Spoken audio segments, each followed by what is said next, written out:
সাজ্জাদ শিয়ামের লেখা কৃষ্ণকায়া বইটা নিয়ে একটা রিভিউ আজ আমরা একটু কাটাছেঁড়া করে দেখব। চলুন এই জটিল আর দারুণ ইন্টারেস্টিং দুনিয়াটার ভেতরে একটু ঢোকা যাক, দেখি কি কি রহস্য লুকিয়ে আছে। রিভিউটা যিনি লিখেছেন তিনি কিন্তু শুরুই করেছেন এই লাইনটা দিয়ে। আর কি দারুণ একটা লাইন, তাই না?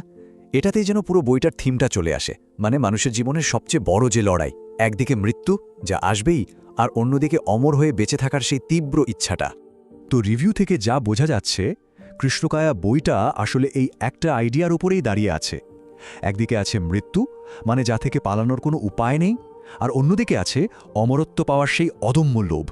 এই দুই বিপরীত শক্তির যে টানাটানি, যে লড়াই, সেটাই কিন্তু গল্পের একদম মূলে।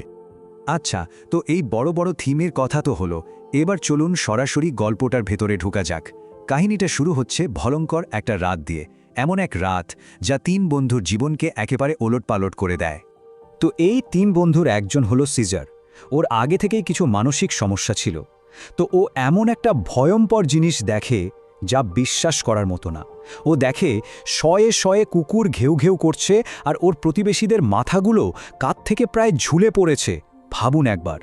এমনিতেই ওর বাস্তবতা নিয়ে দ্বিধা ছিল, এই ঘটনার পর তো ওর কাছে কোনটা সত্যি আর কোনটা মনের ভুল, সেই সীমারেখাটাই মুছে যায়। এরপর আসি আরশাদের কথায়। ওর অভিজ্ঞতাটা আরও বেশি পার্সোনাল, আরও বেশি ভয়ঙ্কর। ওর তখন সবে ব্রেকআপ হয়েছে, মন মেজাজ এমনিতেই খারাপ। এর মধ্যে ওকে একদল বেড়াল তাড়া করে, আর তারপর যা হয় সেটা কল্পনারও বাইরে। ও দেখে ও নিজের ব্যাগ থেকে ওরই প্রেমিকার চেহারার একটা কাটা মাথা বেরিয়ে আসছে। একবার চিন্তা করুন অবস্থাটা। এই দৃশ্যটা ওকে ভেতর থেকে একেবারে নাড়িয়ে দেয়। আর ৩ নম্বর বন্ধু হলো রুদ্র। ও একজন এক্স সোলজার, মানে বেশ শক্ত ধাঁচের মানুষ। কিন্তু ও যা দেখে সেটা একেবারেই অন্যরকম, অদ্ভুত, অলৌকিক একটা দৃশ্য। ওর প্রতিবেশীর ফ্ল্যাটের ভেতরেও দেখতে পায় ৩টে বাচ্চার মাথা, কিন্তু কোনো শরীর নেই। আর সাথে আছে বিশাল বড় একটা ছাগল। পুরো ব্যাপারটা দেখেই মনে হচ্ছিল যেন কোনো ভয়ঙ্কর রিচুয়াল বা অশুভ কিছুর প্রস্তুতি চলছে। তো এখন প্রশ্নটা হচ্ছে, একই রাতে ৩ বন্ধুর সাথে ঘটে যাওয়া এই দুঃস্বপ্নের মতো ঘটনাগুলো, এগুলো কি শুধুই কাকতালীয়, নাকি এর পেছনে অন্য কোনো কানেকশন আছে, কোনো যোগসূত্র আছে? রিভিউ থেকে যা জানা যাচ্ছে, এর উত্তরটা আসলে লুকিয়ে আছে অতীতে। ৬ বছর আগে এমন একটা ঘটনা ঘটেছিল যেটায় ওরা তিনজনই জড়িত ছিল। একটা ভয়ঙ্কর স্মৃতি যা ওরা মরিয়া হয়ে ভুলে যেতে চেয়েছিল, মাটির নিচে পুঁতে ফেলতে চেয়েছিল। কিন্তু সেই অতীতই এখন যেন ভূত হয়ে ফিরে এসেছে এই ভয়ঙ্কর ঘটনাগুলোর রূপে। আচ্ছা, তো গল্পের প্লটটা তো বোঝা গেল।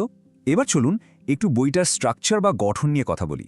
কারণ রিভিউ অনুযায়ী এই বইয়ের সবচেয়ে ইন্টারেস্টিং দিকগুলোর একটা হলো এর জটিল গঠন। গল্পটা কিন্তু একদম সোজা সাপটা এগোয় না। এখানে ৪টি আলাদা টাইমলাইন একসাথে চলছে। ১৯৭৫, ২০০৬, ২০১২ আর ২০২২। আর এই সবগুলো সময়রেখা এসে একটা পয়েন্টে মিলে যাচ্ছে। রিভিউয়ার নিজেও স্বীকার করেছেন যে এই টাইমলাইনের জট ছেয়াতে গিয়ে অনেক সময় তালগোল পাকিয়ে ফেলার মতো অবস্থা হয়। এই জটিলতাটা আরও বেড়ে যায় যখন গল্পে প্যারালাল ইউনিভার্স বা সমান্তরাল মহাবিশ্বের কনসেপ্টটা চলে আসে। মানে আমাদের এই চেনা জগতের বাইরেও আরও অনেক জগৎ আছে।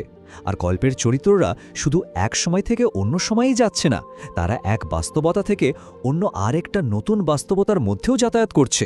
ভাবুন ব্যাপারটা কতটা জটিল। এটা গল্পটাকে একদম অন্য একটা লেভেলে নিয়ে গেছে। বইটা যে কতটা জটিল সেটা বোঝানোর জন্য রিভিউয়ারের এই একটা কথাই যথেষ্ট। উনি বলছেন গল্পটা বুঝতে গেলে ব্রেন হয়তো ফুল স্পিডে চলতে শুরু করবে, নয়তো পুরো জ্যাম হয়ে যাবে। মানে এর মাঝামাঝি কিছু নেই। আচ্ছা, তো লেখক এত বড় মাপের একটা চেষ্টা করেছেন, কিন্তু রিভিউয়ারের চোখে সেটা কতটা সফল? চলুন এবার বইটার ভালো আর মন্দ, মানে সবল আর দুর্বল দিকগুলো নিয়ে একটু কথা বলা যাক। রিভিউয়ার কিন্তু লেখকের কল্পনা শক্তির দারুণ প্রশংসা করেছেন, তবে কিছু দুর্বলতার কথাও তুলে ধরেছেন। যেমন উনি বলেছেন যে মাঝে মাঝে কোনটা ডায়লগ আর কোনটা গল্পের বর্ণনা সেটা গুলিয়ে যাচ্ছিল। আবার অপরাজিত নামে একটা সাবপ্লট ছিল, যেটা নাকি একটু বেশি স্লো বা ধীরগতির মনে হয়েছে। আর একটা বড় অভিযোগ হলো চরিত্ররা যে এক টাইমলাইন থেকে অন্য টাইমলাইনে যাচ্ছে, সেটা কিভাবে বা কেন হচ্ছে তার কোনো পরিষ্কার ব্যাখ্যা নাকি গল্পে নেই। বইটা শেষ করার পর রিভিউয়ারের মাথায় বেশ কিছু প্রশ্ন ঘুরপাক খাচ্ছিল, যেগুলোর কোনো পরিষ্কার উত্তর উনি পাননি। যেমন ওই যে চরিত্রগুলো ২০০৬, ২০১২ আর ২০২২ সালের মধ্যে যাতায়াত করছিল, সেটা কিভাবে সম্ভব হলো?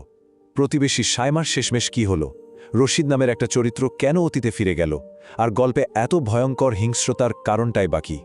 রিভিউয়ার বলছেন লেখক হয়তো ছোটখাটো কিছু ক্লু রেখে গেছেন, কিন্তু বেশিরভাগ প্রশ্নের উত্তরই রহস্যে ঢাকা, যা পাঠকদের আরও বেশি করে ভাবাতে বাধ্য করে। তো আলোচনার প্রায় শেষ দিকে আমরা চলে এসেছি।